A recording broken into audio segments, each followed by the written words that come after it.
जैसे सूर्य का प्रकाश आप आंख में सीधा नहीं ले सकते ना, तो वो चंद्रमा से गुजर के आता है आपके लिए, तब आप ग्रहण कर लेते हो चांदनी को। इसलिए गुरु पूर्णिमा मनाई जाती है।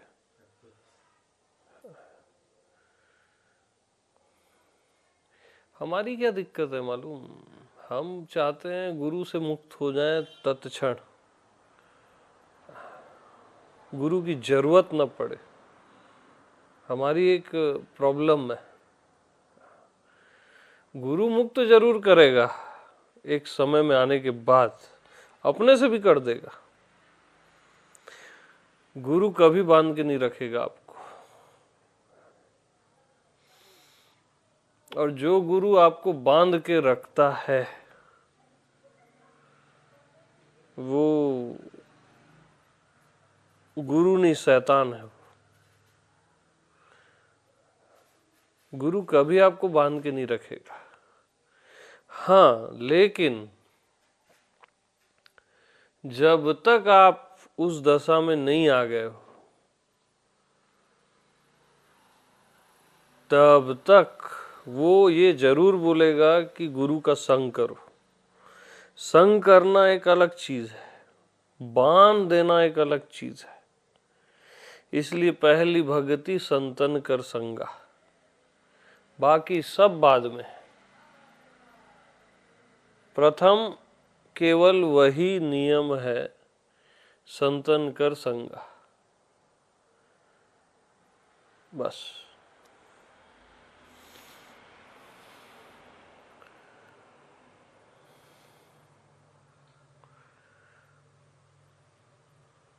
और डायरेक्ट आप विदाउट गुरु अगर इस अस्तित्व से जुड़ना चाहते हो तो उसका भी उपाय है, चेतना से।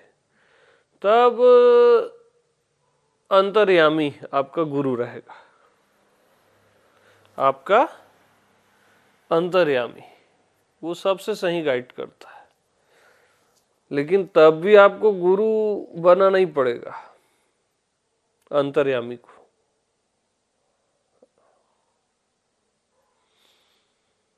और असली गुरु जो अंतर्यामी भीतर है, सेम वैसी बहिर्यामी कोई मिल गया, वो असली गुरु होता है। गुरु से भी श्रेष्ठ संत होता है।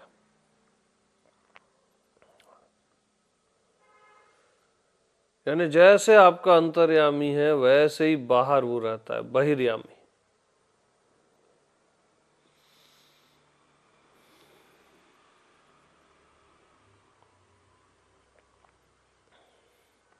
तो दुनिया छोड़ देना, गुरु को नहीं छोड़ना, है ना। ये दिमाग कभी मत लगाना।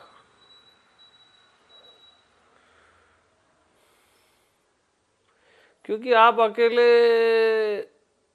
जाओगे ना इस बीहड़ जंगल में, ऑलमोस्ट असंभव है। या तो प्यास एकदम सघन है ना, मछली जैसी कि अभी पानी नहीं मिला तो मर जाएगी, तब फिर पूरा अस्तित्व गुरु हो जाता है, वो कृपा करता है ना। फिर किसी पर्टिकुलर गुरु की जरूरत नहीं है, अस्तित्व कहीं से भी कृपा कर देता है। लेकिन वो प्यास एकदम रेयर है, लास्ट मोमेंट वाली।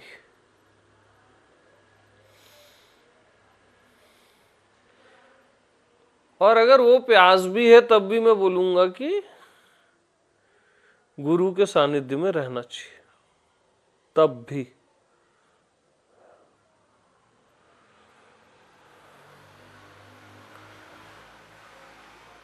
कुछ मिल जाए इसलिए नहीं,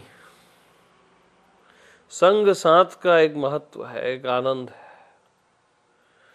जैसे माता पिता के साथ रहते हो ना, अपने बच्चों के साथ रहते हो, भाइयों बहनों के साथ रहते हो, तो गुरु के साथ रहने में क्या दिक्कत है। जीवन के सारे हिस्से हैं ना।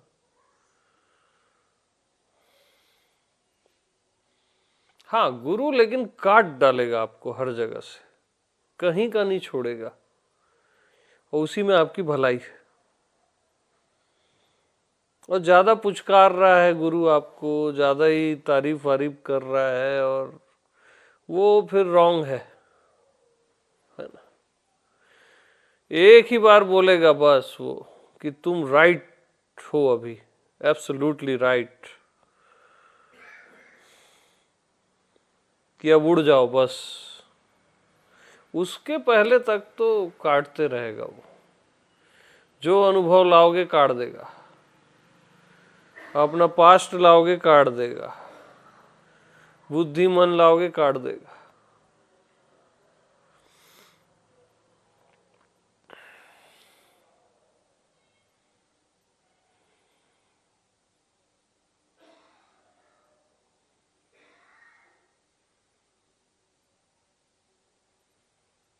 तो गुरु बिन ज्ञान न होए, छोटी छोटी लाइन है लेकिन सत्य है।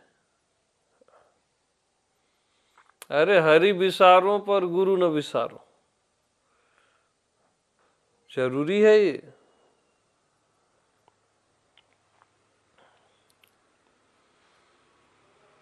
तो हमेशा संत शरण के भिखारी बनो, और कोई उपाय नहीं है। कितना जान लो, समझ लो, अनुभव कर लो, मिटने का प्रयास कर लो, ज्ञान कर लो, भक्ति कर लो, कोई उपाय है ही नहीं। एक ही उपाय है, संत शरण के भिखारी बनो, बिल्कुल भिखारी, और दूसरा कोई उपाय है ही नहीं।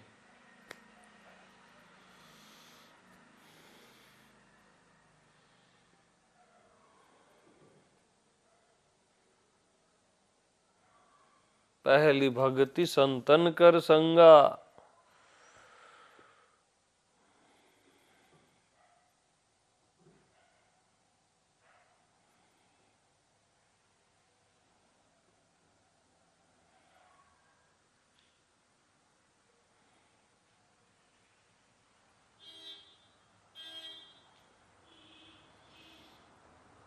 तो हम खुद को एक आइडेंटिटी मानते हैं और फिर हम सोचते हैं हम किसी पे डिपेंड ना हो। अरे आपकी आइडेंटिटी भी पूरे अस्तित्व पे डिपेंड है, आपका शरीर भी। कैसे डिपेंड नहीं है बताओ? पांचों तत्वों पे डिपेंड है आपका शरीर। मन भी चंद्रमा में डिपेंड है, हर चीज एक दूसरे पे डिपेंड है ना।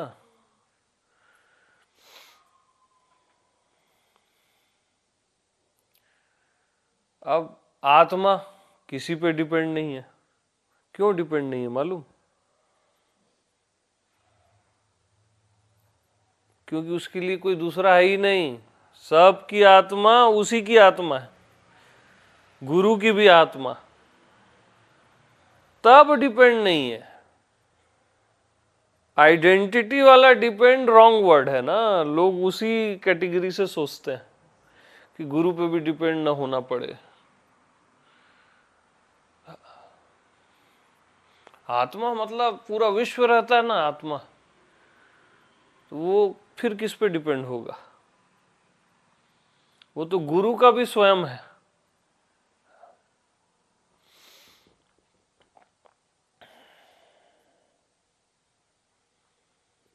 तो बहुत बारीक बारीक लेयर्स होती हैं जीवन की।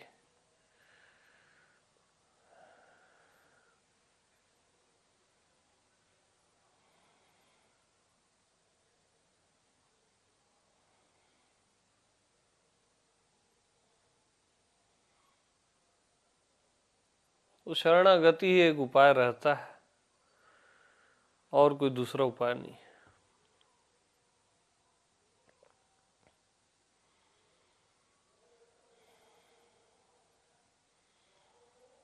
जो भी संत आपको जमता है पूरे विश्व में, आपकी भी एक तलाश है, उसके लिए समर्पित हो जाओ,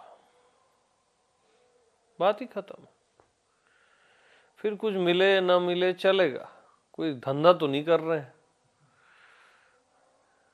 कोई सौदा तो है नहीं, और अधिकतर चांस तो इसी के हैं कि आपको कुछ नहीं मिलेगा।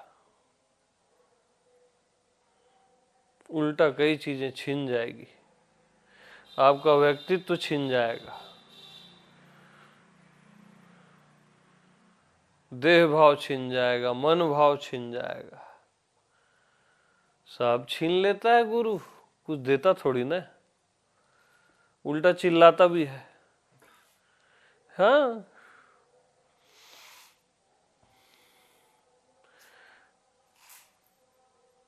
क्योंकि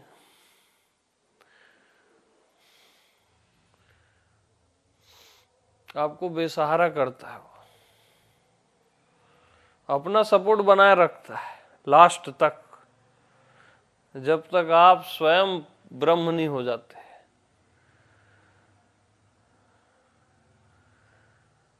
तब अपना सपोर्ट भी हटा देता है, तब तो बात ही खत्म हो गई ना, दूसरा बचा ही नहीं। ब्रह्म होने के बाद भी ऐसा नहीं है कि गुरु की महिमा नहीं रहती, शिष्य उसकी महिमा का गुणगान नहीं करता। असली शिष्य तो करेगा। राम नहीं गए क्या वाल्मीकि के पास? हाँ, वशिष्ठ के पास सम्मान करना छोड़ दिए, विश्वामित्र के पास। कभी बोले जीवन में कि डिपेंड न होना पड़े, ऐसा कुछ बता दो। पूरा वशिष्ठ रामायण पैदा हो गया, देखो कितना कल्याणकारी। गुरु शिष्य परंपरा से अनंत लाभ मिलता है लोगों को, अनंत।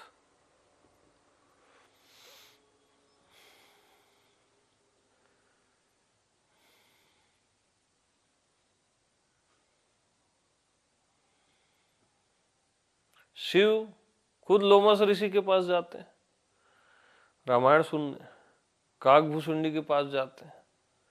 शिव मतलब सारे गुरुओं का स्वामी, गुरु भी है और भगवान भी है, दोनों एक साथ। संत भी है, भगवान भी है, दोनों एक साथ।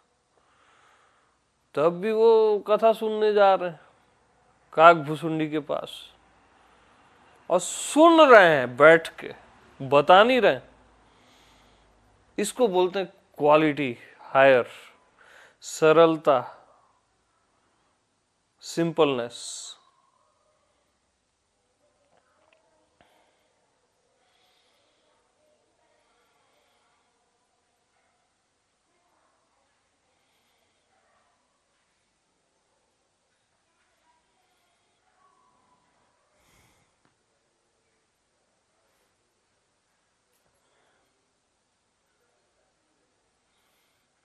तो इस संसार में पहुंच जाना भी व्यर्थ है, और गुरु के साथ भटकना भी आनंददायी है। हाँ, ज्यादा से ज्यादा थोड़ा भटक जाओगे, कौन सा आप भटक नहीं रहे हो, ज्यादा से ज्यादा और क्या होगा। हाँ, लेकिन आनंददायी है।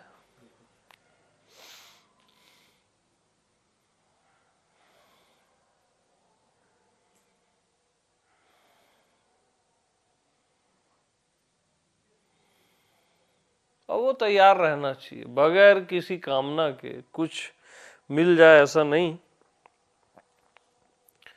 हाँ, ये आदमी मेरे को जमता है, संत जैसा लगता है। संत को तो आप पहचान ही नहीं सकते, आपको बस ख्याल आएगा जैसा लगता है, बस ये जम गया मेरे को। अब जीना मरना इसके साथ है, तेरे साथ हो जाएंगे खत्म,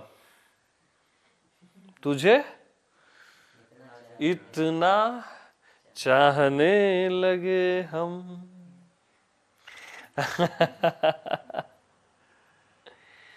तेरे साथ हो जाएंगे खत्म, तुझे इतना चाहने लगे हम।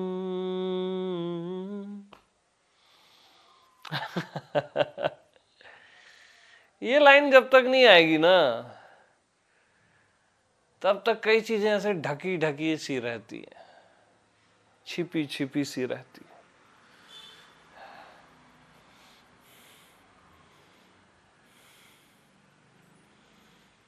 तो कलेजा तो चाहिए, जिगरा चाहिए, साहस, अदम्य साहस। साहसियों के लिए होता है परमात्मा, देखा जाएगा।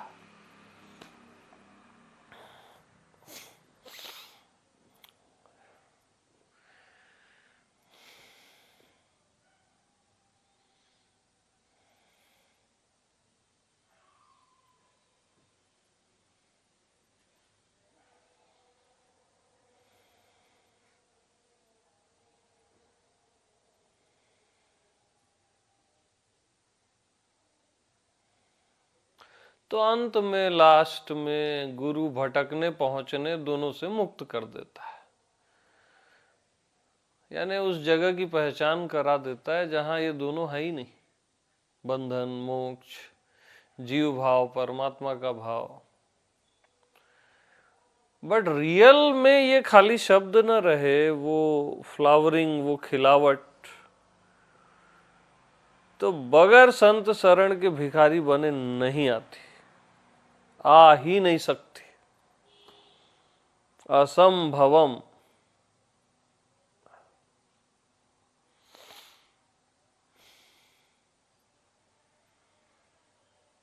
ठीक है, जब तब साधना सब कर लो, थोड़ा बहुत रिलीफ मिलेगा, समाधान नहीं मिलेगा परमानेंट वाला।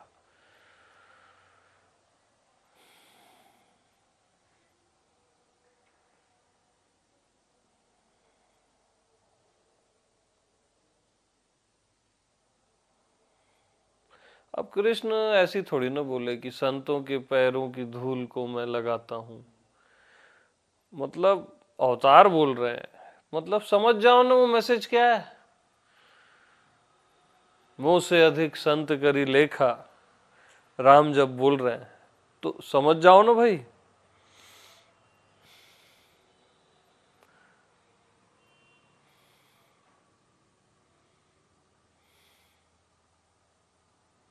हाँ, संत के साथ लेकिन बहुत खतरा है, कब क्या बोल दे, क्या कर दे, प्यार कर दे, चिल्ला दे, मार दे, कुछ भी कर सकता है वो। उतने के लिए तैयार रहो।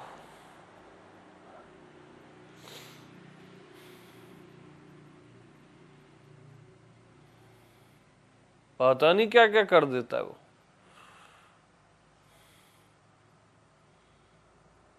जिस चीज को आप बचाते हो उसी को मिटा देता है।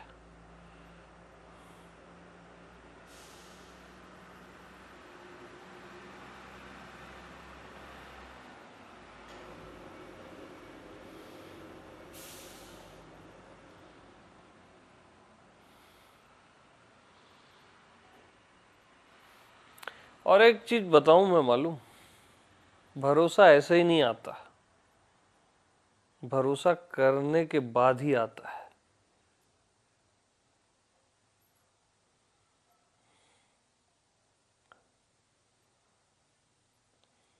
और कोई नियम नहीं है। और जितना भरोसा करोगे ना, उतना प्रकट हो जाता है परमात्मा। बट उसकी तकलीफ है, भरोसा करने के बाद ही आता है। इसका बोध किसी को नहीं है।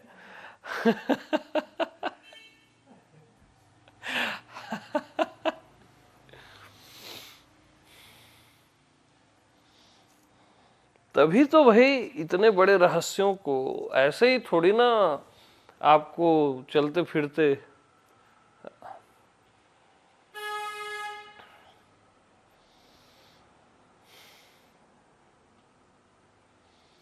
तब जाके, जैसे इसके बाद भी कई बार मोह होता है, गरुड़ को हुआ जैसे, नारायण के साथ रहा है और तब भी मोह हो गया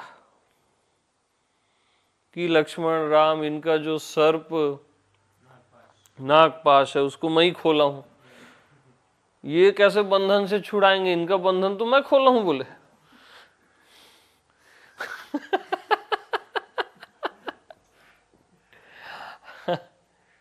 होता है ये सब जीवन में। हाँ, क्योंकि बहिर्चरित्र को देख रहा है वो, और पक्का फंस नहीं है, उसमें कोई उपाय नहीं है। इसका बंधन तो मैं खोल रहा हूं, ये मेरे को कैसे मुक्त करेगा।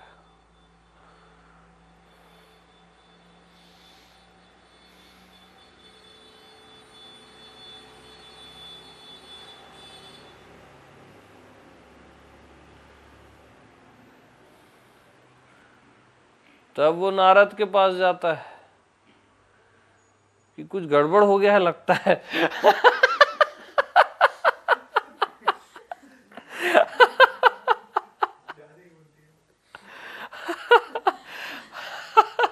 बहुत गड़बड़ हो गया है। नारद बोलते ना ना ना ना, तू जा मेरे पिताजी के पास, जा ब्रह्मा जी के पास, है ना, बात ही मत करना बोले, क्योंकि सुनने और देखने से माया घेर देती है।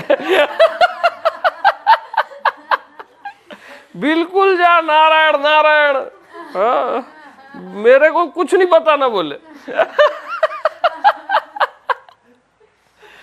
क्योंकि माया देखने और सुनने दो जगह से एंट्री करती है। संसार का जो गेट है ना, दो ही जगह है। अगर आप कान के प्रति और आंख के प्रति अवेयर हो गए तो माया कभी नहीं घेरेगी। दो जगह बस अवेयरनेस ही डाल दिए ना, यहां और यहां, माया नहीं घेरेगी। यहीं से एंट्री होती है, बस याद रखना। विचार विचार भाव वाव सब अपने आप शांत हो जाएंगे, बस दो जगह। तो फिर वो जाता है ब्रह्मा जी के पास। भगवान मेरे को मोह हो गया है बोले। अब वो राम जी है, ब्रह्म है कि पता नहीं क्या है, रियल में नारायण है क्या। तब ब्रह्मा बोले तेरे को मोह नहीं हुआ है पुत्र, महामोह उपजा उर तोरे। महा मोह उपजा उर तोरे, इसका इलाज तो मेरे पास भी नहीं है। इस बीमारी का इलाज मेरे पास नहीं है। तू जा देवों के देव, गुरुओं के गुरु महादेव के पास, इसका इलाज केवल वही जानते हैं।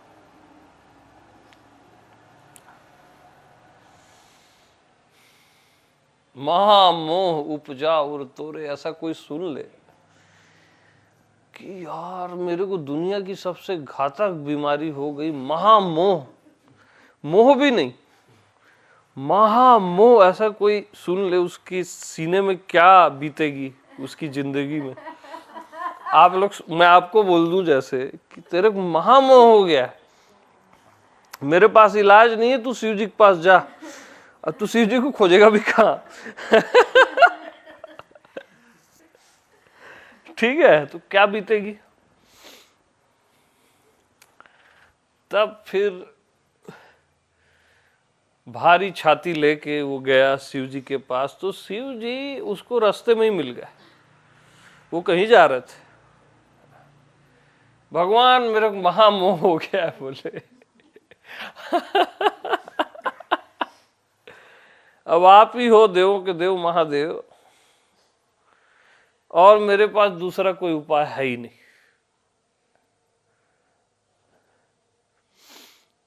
तो बोले देख गरुड़, ये कोई ऐसी बात नहीं है कि मैं तेरे को चलते फिरते बता दूं, है ना, ये कोई टाइम पास थोड़ी ना है कि मैं तेरे को रास्ते में बता दूं। बहु काल करई सत्संगा, तब हुई संशय भंगा। कितना काल? बहुकाल उन्होंने मैसेज दे दिया, चलते चलते भी फिर लास्ट में दे दिया। मास्टर तो कृपा ही करता ना कि बहुकाल बहुकाल करई सत्संगा, थोड़े समय के लिए नहीं, 2-4-6 महीने नहीं, 1-2 साल नहीं, बहुकाल करई सत्संगा तब होई संशय भंगा। अब महादेव बोलते अभी हो जाएगा, एक बार सुन ले हो जाएगा, 1 घंटा सुन ले हो जाएगा, 1 दिन सुन ले हो जाएगा। एक कोई भी लाइन उन्होंने यूज नहीं की।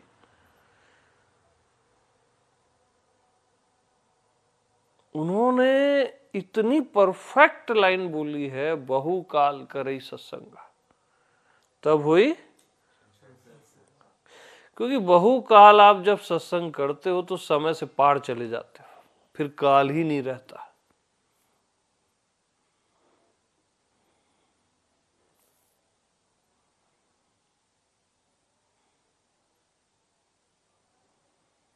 तब महादेव उसको फिर लास्ट में बोले कि तू काकभूषुंडी के पास जा,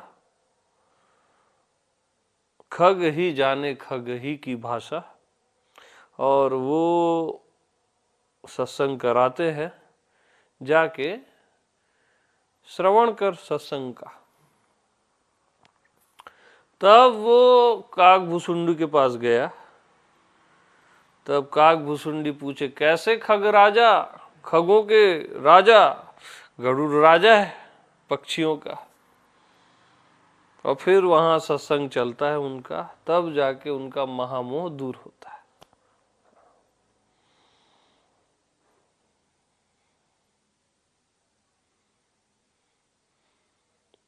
तो काकभूषुंडी उसको बोलते हैं पहली लाइन की, निज अनुभव में कहूं खगेशा, निज यानी स्वयं का अनुभव,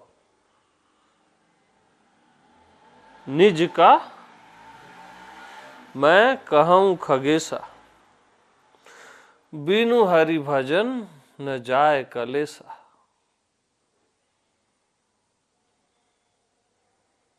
पहली लाइन यहां से शुरू होती है सत्संग की।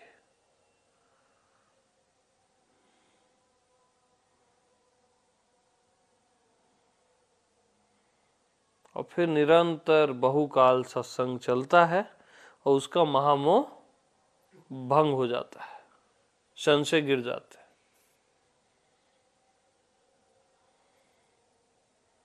तो 2 चीज हमेशा इंपॉर्टेंट है आपकी लाइफ की प्रायोरिटी में आपको रखना चाहिए। पहला संत, दूसरा बहुकाल सत्संग। बस भगवान तो वो 1000 खड़े कर देगा, 1-2 की तो बात ही छोड़ दो। करोड़ों बुद्धत्व ऐसे फेंक देगा चने मुर्रे टाइप का आपकी झोली में। ये सब चीजों की सोचना भी मत। 2 चीज, बहुकाल करई सत्संगा और संत। तीसरी चीज एक है, आपको उसके बाद कोई दिमाग लगाना ही नहीं है, नहीं तो महामोह हो जाएगा।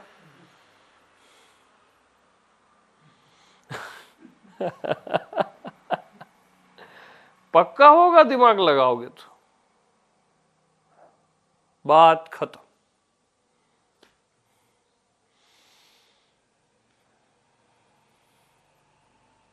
ठीक है, सभी को प्रेम प्रणाम।